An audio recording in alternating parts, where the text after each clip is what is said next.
We have been in this business about 30 years, and out of these 30 years, almost last 10 years in Serbia. And we have been working with a variety of different industries, from FMCG to IT, from banking industries to manufacturing industries, process industries, and so on. What we see in the recent last about like 20 years or so, the work environment has been changing tremendously, especially like technology has enabled that changes.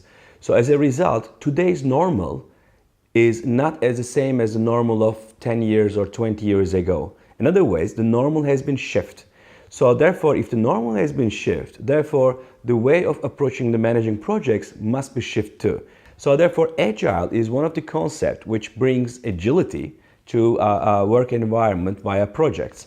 Within the Agile, there are like tremendous of different techniques available, and Scrum is one of the most widely applied techniques. And then in our training courses, we are applying Scrum.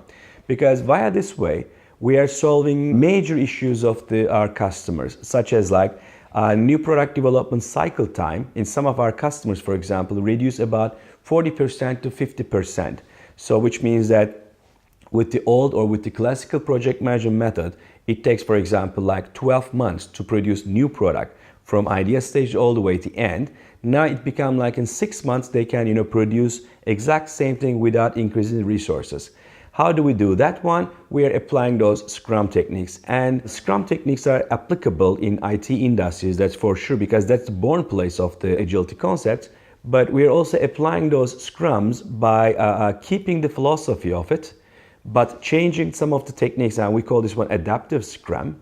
So therefore, we can apply the same thing in manufacturing, new product development industries as well, or in the banking industries, or in the FMCG industries, and some other industries too.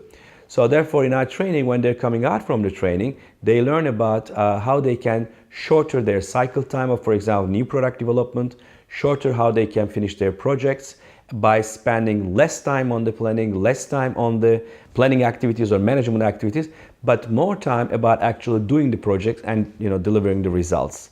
With agility, become really enable them to make it much more faster in their work environment.